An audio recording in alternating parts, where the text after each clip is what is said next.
అందరికీ నమస్కారం అండి. నిజంగానే మీ అందరికీ చాలా చాలా థ్యాంక్స్. ఎందుకంటే నా బోటి అర్భకులకి, నాలెడ్జ్ లేని వాళ్ళకి, పిచ్చి వాళ్ళకి కావాల్సినంతటి కంటెంట్ ఇచ్చే ఉత్తములు మీరు నిజంగా. అందుకే మీ అందరికీ చాలా చాలా థ్యాంక్స్ అని చెప్తున్నాను. ఇంకా ఇంతకన్నా ఏం చెప్పాలో కూడా అర్థం కావట్లేదు. సొంత తెలివి లేదా అంటే ఉంది, ఇంగిత జ్ఞానం లేదా అంటే ఉంది, అన్నీ ఉన్నాయి. కానీ ఎంతలా భ్రష్టు పట్టించాలో అలా భ్రష్టు పట్టించి వాడుతున్నాం, అంటే మిస్యూజ్ చేస్తున్నాం మన తెలివిని. దాన్ని క్రియేటివిటీ అనుకుంటున్నాం, ఇంకేదో అనుకుంటున్నాం, పాపులారిటీ అనుకుంటున్నాం. ఒకటేంటి అసలు ఈ ఎరానే, కరెంట్ ఎరా ఎట్లా అయిపోయిందంటే ఎంత ఫాస్ట్గా వీలైతే అంత ఫాస్ట్గా పాపులర్ అయిపోవాలి. ఎలా అయిపోవాలి? నెగిటివ్ చేసి పాపులర్ అయిపోవాలి. 10 మంది చేసేదానికన్నా నేను ఒక్కదాన్ని సపరేట్గా చేసి పాపులర్ అయిపోవాలి. అందుకు కన్వీనియంట్గా దొరికేది తుచ్చ స్టాండప్ కామెడియన్స్కి, కొంతమందికి అమ్మా నాన్నలు, ఇంకోరైతే ఇట్లా వ్రతాలు పూజలు చేసే మనందరికీ అమ్మవారు. పాపం తిరిగి మాట్లాడలేదు కదా, చెప్పు తీసుకొని మనల్ని కొట్టలేదు కదా, ఏం చేస్తుంది అమ్మవారు మాత్రం అని ధీమా. బ్యాట్ చూపించి బెదిరించడం ఏంటి? వాళ్ళింటికి వెళ్ళావు, మా ఇంటికి రాలేదు అంటే ఒక హోప్ ఉండింది. ఇంతమంది ఆధ్యాత్మికవేత్తలు, ధర్మాన్ని రక్షించే గొప్ప గొప్పవారు ఇలా చేసుకోవాలి, వరలక్ష్మి వ్రతాన్ని ఇలాగే చేసుకోవాలి, ఇంత తేలిగ్గా చేసుకోవచ్చు అని ఎంత అరిగిపోయేలాగా నోరు ఎంతలా వివరించినా కొంచెమైనా ఎక్కకపోతుందా, కొంచెమైనా మారకపోతామా అని ఒక చిన్న హోప్ ఉండేది. మారమండి. భ్రష్టు పట్టించాం. వచ్చే ఏడు, ఆ తర్వాత 5 ఏళ్ల తర్వాత ఎలా ఉంటుందో నాకు అర్థం కావట్లేదు. Half sari functions, sari functions చేస్తున్నట్టు అమ్మవారికి కూడా వరలక్ష్మి వ్రతం అలాగే చేస్తాం. ఇప్పుడు స్టార్ట్ అయింది, దాన్ని ఫాలో అయిపోతాం ట్రెండ్. వాయనం ఎవరికి ఇవ్వాలి, ఎవరెవరు కలిసి పూజ చేసుకోవాలి, చారుమతి దేవి కథ దంపతులు కలిసి పూజ చేసుకోవాలని నాకు తెలిసినంత వరకు అయితే ఎక్కడా లేదు. పూజ చేసుకోవడం నేను తప్పు అన్నట్లేదు, కానీ ధర్మం సాక్షిగా, అగ్ని సాక్షిగా పెళ్లి అయ్యింది అని చెప్పని వారు కూడా కూర్చొని వరలక్ష్మి వ్రతం చేస్తున్నారు. అంటే మా మనసే మాకు సాక్షి, మా మనసే మాకు సాక్షిభూతం. ఓకే, ఫైన్, కాదనట్లేదు. కానీ ఇట్లా వ్రతాలు, పూజలు అగ్ని సాక్షిగా తాళి కట్టించుకున్న భర్త చేతనే కలిసి చెయ్యాలి. మరి ఎందుకు చెప్తారండి? ఊరికే చెప్పరు కదా. చారుమతీదేవి కూడా ఆ కథ చెప్పినప్పుడు అనకూడదు కానీ, ఇట్లా మాట్లాడదు కానీ నాకు ఏడుపు వస్తుంది. ఆవిడేమీ సహజీవనంలో లేరు కదండి. భర్త అత్త మామలతోటి కలిసి ఉండి, అత్తా మామల్ని దైవ సమేతంగా చూస్తూ ఓపిగ్గా ఉండి, భర్తకు కూడా సహధర్మచారిణిగా చక్కగా అలా ఉంటూ, అట్లా ఒకానొక సందర్భంలో అమ్మవారు కల్లో కనిపించి ఆ కథ ముందుకెళ్తుంది అలాగా. మరి సహజీవనంలో ఉన్న వాళ్ళకి ఏ విధంగా వ్రతాలు వర్తిస్తాయో నాకు నిజంగా తెలియదు. పోనీ చేసుకుంటే చేసుకున్నారు. ప్రతీది పబ్లిక్ పెట్టి, ప్రతీది అమ్మవారిని ఫోటోలు తీసి చూపించి, మా ఇంటి వరలక్ష్మి అని చెప్పేసి ఫోటోలు తీసి చూపించి ఎందుకండి? సరే, సోషల్ మీడియాలో ఉన్నాం, ఇన్ఫ్లుయెన్సర్స్గా ఉన్నాం, చాలామంది ఛానల్స్ కూడా వచ్చి చీరలు అవి ఇస్తుంటారు. ఫైన్, ఒకసారి మనం కరెక్ట్గా ఈ విధంగా చేసుకున్న మనల్ని చూసి 10 మంది ఇన్స్పైర్ అయ్యే విధంగా మన పూజ ఉంది అంటే పోనీ చూపించినా పర్వాలేదు. అట్లా కాకుండా ఎట్లా పడితే అట్లా పూజలు చేసుకొని, ఎట్లా పడితే అట్లా అయినా అమ్మవారికి jeans, T shirt, pizza, burger, momo ఈ పిచ్చిని సోషల్ మీడియాలో పెట్టడం, అమ్మవారి ముందే కూర్చొని, కొన్ని భక్తి పాట అంటే అది వేరే విషయం, సినిమా పాటలతోటి రీల్స్ అది సోషల్ మీడియాలో పెట్టడం, ఎంత ఆర్భాటంగా ఎలా పూజ చేసుకున్నాం, ఎంతమందికి వాయనాలు ఇచ్చాం, ఎంతమంది వచ్చారు మా ఇంటికి, ఇవన్నీ రీల్స్ రూపంలో ఇట్లా దిగి పెట్టడం, దానికి వేల లక్షల లైకులు, షేర్లు. చాలామంది అనుకుంటారు నాకు రావట్లేదని నా ఏడుపేమో అని. నాకు గుర్తున్నంత వరకైతే ఇవన్నీ తెలవని రోజుల్లో కూడా నేను పూజ వీడియోలు, ఫోటోలు అయితే పెట్టానని నాకైతే గుర్తులేదు సోషల్ మీడియాలో. లేదు, అందుకే మాట్లాడుతున్నాను నేను. ఇలా అమ్మవారిని అపహాస్యం చేస్తే మీకు ఏమొచ్చి సస్తుందో నాకైతే అర్థం కావట్లేదు. నాకు ఆ జీన్స్, టీషర్టు, మోమోస్, పిజ్జాలు ఇవి వాయనాల కింద ఇట్లా పూజ చేసుకున్నారంటే నాకు ఏడుపొచ్చింది నిజంగా. ఎక్కడ పోతోంది సమాజం?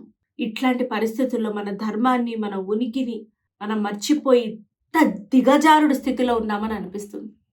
నేను చెబితే ఇది ఎవ్వడూ ఒప్పుకోడు. నాకు తెలుసది. కానీ ఉండబట్టలేక చెప్తున్నాను. పసుపు రాయించుకోవడానికి నామోషి, కాళ్ళంతా మరి ఎందుకసలు? ఎందుకు? పరమతం మీద అంత కాంక్ష ఏంటి?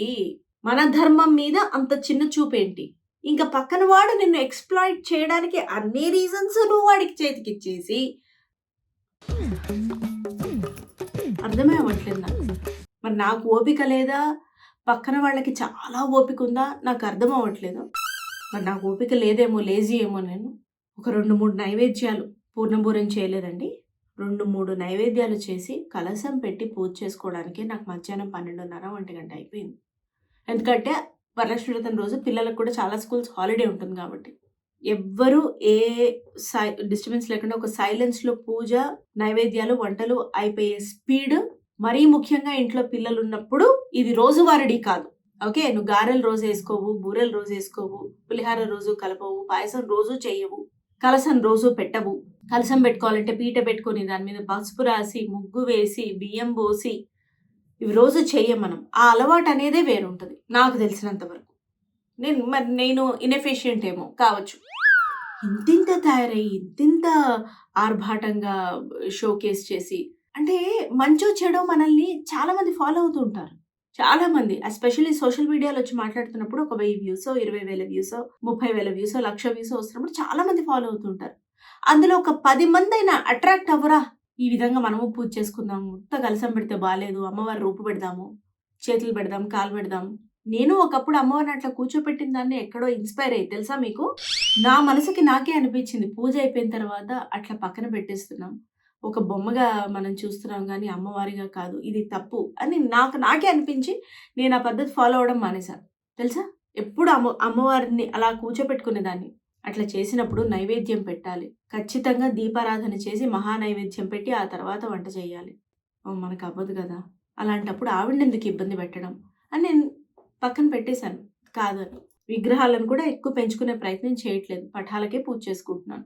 ఇవన్నీ చేసేవి ఒక మార్పు, ఒక ఆలోచన, ఒక పరిపక్వత, ఒక రెస్పాన్సిబిలిటీ, నెక్స్ట్ లెవెల్కి ఎవాల్వ్ అవ్వడం, ఎదగడం అనేది ఇలా ఉండాలి అనేది నా ఉద్దేశం. మరి ఏ ఉద్దేశంతో అమ్మవారికి అలాంటి బట్టలేశారు? ఏ ఉద్దేశంతో అట్లాంటి నైవేద్యాలు పెట్టారు? ఏ ఉద్దేశంతో అట్లాంటి రీల్స్ చేశారు? ఇంత అపహాస్యం చేసే రైట్ మనకి ఎవరిచ్చారు? నాకు అనిపిస్తుందండి, మన కాన్స్టిట్యూషన్ లాలు స్ట్రిక్ట్ అవ్వాలి ఫస్ట్. సోషల్ ఇష్యూస్ మీద కూడా చాలా స్ట్రిక్ట్గా పనిష్మెంట్స్ ఇలా ఉండాలి. అండ్ ఇట్లా ధర్మానికి సంబంధించి కూడా చాలా స్ట్రిక్ట్ లాస్ రావాలి. భయానికైనా ధర్మాన్ని అపహాస్యం చెయ్యొద్దు అని తెలిసి రావాలి.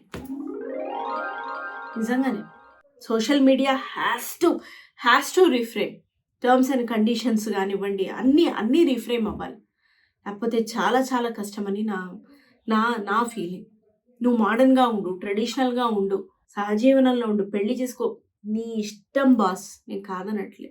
కానీ ఇట్లాంటివి చేసేటప్పుడు మరింత జాగ్రత్తగా ఉండాలి. చెబితే ఎవరు వినరు, నేను మాత్రం వింటానా? నాకు మాత్రం మొండితనం లేదా? సో చెబితే ఎవరు వినరు కాబట్టి అది వదిలేసే, చెప్పద్దు. కానీ ఇది ఆవేదన వచ్చి మాట్లాడుతున్నాను, నేను ఆవేదన వ్యక్తం చేస్తున్నాను నేను, అంతే. ఈ సందర్భంగా ఇంకొకటి కూడా న్యూస్ నాకు నిజంగా చాలా బాధ అనిపించింది. ఐ డోంట్ నో ఆ న్యూస్ గురించి ఇన్ అండ్ అవుట్ నాకు తెలియదు కాబట్టి నేను మాట్లాడద్దు. కానీ ఆ 30-40 సెకండ్స్ 1 మినిట్ మాత్రం హృదయం కలిచివేసింది. ఫోన్ ఇష్యూ ఏది ఇష్యూ తెలీదు. అబ్బాయి పైనుంచి పడిపోతూ వాళ్ళ తండ్రిని కూడా లాగేయడం, తల్లి కూడా దూకేయడం. యంగ్స్టర్స్ ఏ రకంగా భ్రష్టు పట్టిపోతున్నారా అని అనిపిస్తోంది. మరి ఏం ఇష్యూ అనేది నాకు తెలియదు. మరి అది ఫోనే ఇష్యూ, ఇంకా ఇంటర్నల్గా ఇష్యూ ఉందో మనకు తెలియదు కాబట్టి మనం మాట్లాడదు. కానీ ఏ ఇష్యూ అయినా సరే నిన్ను నువ్వు చంపుకోవడం, నీ తల్లిదండ్రులను కూడా ఆ ఊబిలోకి లాగాలనుకోవడం అనేది ఆ మైండ్ సెట్కి అంతకన్నా దారుణం ఇంకొకటి లేదు. ఇట్లాంటి జనరేషన్లో తర్వాత జనరేషన్ పిల్లల్ని కూడా రేస్ చేస్తూ మనం ఏం మెసేజ్ ఇస్తున్నాము అనేది అర్థం కావట్లేదు. ఒక పెద్ద క్వశ్చన్ మార్క్ అయిపోయింది ప్రస్తుత పరిస్థితి. దీనిపై మీరు ఏమంటారు? కామెంట్ చేయండి. మీరైతే ఏం సొల్యూషన్స్ ఇస్తారు కామెంట్ చేసి చెప్పండి. వీడియో బాగుంది బాలేదు అదంతా కాదు. మీరైతే ఏం సొల్యూషన్ ఇస్తారు, ఏం మాట్లాడాలనుకుంటారు, మీ సలహాలు సూచనలు చెప్పండి కామెంట్స్ రూపంలో. అది చదివే వాళ్ళు ఉంటారు సపరేట్గా ఒకరు తెలుసా బ్యాచ్ కామెంట్స్ చదివేవాళ్ళు. ఒక్కడు మారినట్టే. జై హింద్.